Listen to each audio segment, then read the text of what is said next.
Hi everyone. So I saw a news article today from USA Today, and this is about 5 days old now, but it just annoyed the crap out of me. It really did.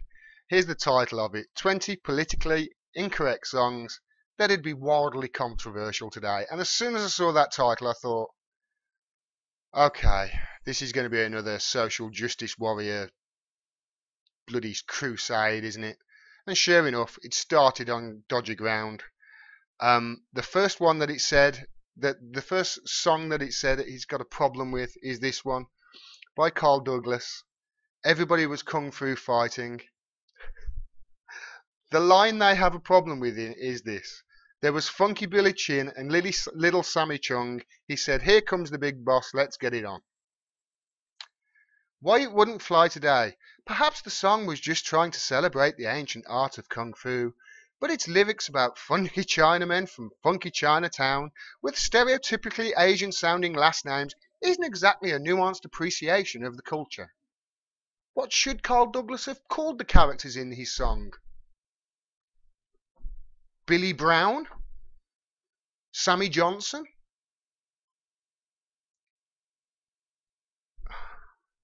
They've got a problem with calling people in a song about kung fu using characters who are Chinese, and they've got a problem with them calling them Chinese, calling the characters names that have Chinese surnames.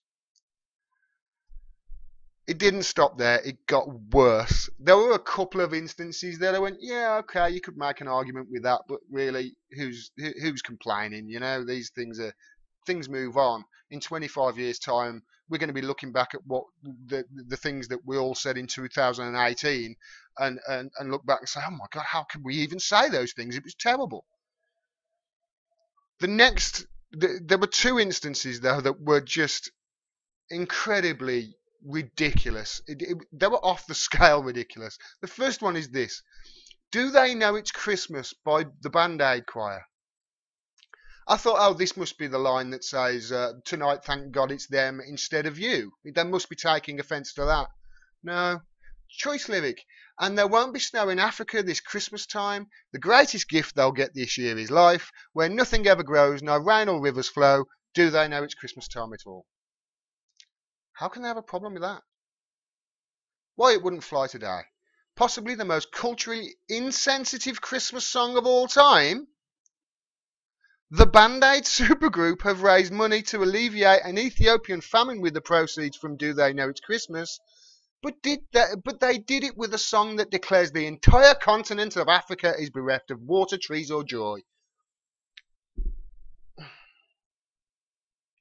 That is just waking up in the morning, deciding you were going to get enraged about something and just finding fault with something. That's just jumping in front of a gun and saying, "Why are you shooting at me?" And not only that, but they always do this as well. They get offended on other people's behalf. People in China couldn't give a crap about Kung Fu Fighting by Carl Douglas. They're not getting upset about it. It's the social justice warriors, and that's who wrote this crap. Who wrote this crap? Maeve McDermott and Patrick Ryan. This is just unbelievable shit of the highest order. How can they have a problem with Do They Know It's Christmas? If you're going to pick a problem with a Christmas song, then why are you going to pick a problem with that? And then the last one on this list was they had a problem with Ebony and Ivory by Paul McCartney and Stevie Wonder. A song about black people and white people coming together and forgetting about the difference of the colour of their skin and realising we're all just the same people underneath and just getting along side by side in perfect harmony. The choice lyric they have a problem with is this: Ebony and Ivory live together in perfect harmony, side by side on my piano keyboard. Oh Lord, why don't we? How could you have a problem with that? Well, Maeve McDermott and Patrick Ryan, they seem to think, why it wouldn't fly today. McCartney and Wonder meant well with their hyper-literal interpretation of race relations, but their message of people are the same, there's good and bad in everyone, so let's just get along, would be interpreted, hilariously naive by the more woke factions of today's cultural discourse. In other words, social justice warriors are kicking up the stink because that's what they do. And that's all this is. It's an article for social justice warriors to get offended. The comments on it, I've looked at the comments on that article. I can't find a single comment that is actually in favour of it, which is good. But it just shows this is what the social justice warriors do. They push for this sort of shit that doesn't mean anything, that nobody's really offended about. They tried to do this in the UK about 5 years ago with, it might have been longer than that, but they tried to do it a while ago with the greatest Christmas song ever. And I'm sorry, there's no debate. This is the greatest Christmas song ever, and that's A Fairy Tale of New York by the Pogues and Christy McCall. And the BBC actually edited out one of the words in that song when they ever played it, and when they played it on the radio. You may remember, it's my favourite line in the song. You scumbag, you maggot, you cheap lousy faggot, happy Christmas you arse, I pray God it's our loss. The BBC edited out the word faggot in that. Now, the word faggot, used ages ago, a long time ago, didn't mean gay. It meant some sticks used for firewood that were wrapped together. You're as useless as a bunch of sticks. That's where it actually comes from, the word. To use faggot actually doesn't mean, I know it's morphed into a gay slur now, but originally it didn't. And even if it is a gay slur, so what? It's just a word. It's like, and the social justice warriors get up in the morning and get absolutely offended by this sort of shit on other people's behalf. You know what? These people, Maeve McDermott and Patrick Ryan, you're the reason people voted for Trump. You're the reason people went off you and went off and voted for Trump. I can't stand this shit. At least, you know, this guy might be horrible and crass and what have you, but at least he's actually talking about populist policies, and that's what it comes down to. They're not talking about populist policies, these social justice warriors aren't. They're not talking about Medicare for all. They're not talking about free college. They're not talking about an end to the wars. A populist policy that would actually win in America. They're not talking about that at all. They're talking about other shit. They're talking about the sort of shit that the DNC talks about. We're for good things, not bad things. We put hope on the ballot.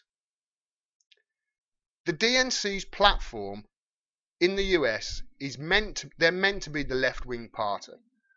To give you some context of why that isn't the case, we have a right-wing ruling party in the UK, the Conservatives. They are for big corporations, they're for big oil, they're for lowering taxes on the rich, that sort of thing. And they're also pro-woman's right to choose and pro-gay marriage. Which political party in America is that? If you want any more proof that the Democrat Party in America is actually right-wing, just masquerading as a left-wing with these sort of social justice warrior platform, this sort of social justice warrior platform, and this outrage at stuff you shouldn't be outraged about, it's here. And it's the fact that, hey, the DNC are equal to our Conservative Party over here. We've got to stand up to this shit, and we've got to call it out. We've got to call them out for what they are. They're idiots. That's all they are. Social justice warriors. They're the reason that some people voted Trump. It annoys me, it really does, and it should annoy you. I hope it did anyway. Hope you liked the video. Please subscribe and hit the bell, otherwise you won't see any more videos from me. Thanks very much for all your support. If you can support me, please do on Patreon. There's a link down there, or on PayPal. Until next time, take care. Peace.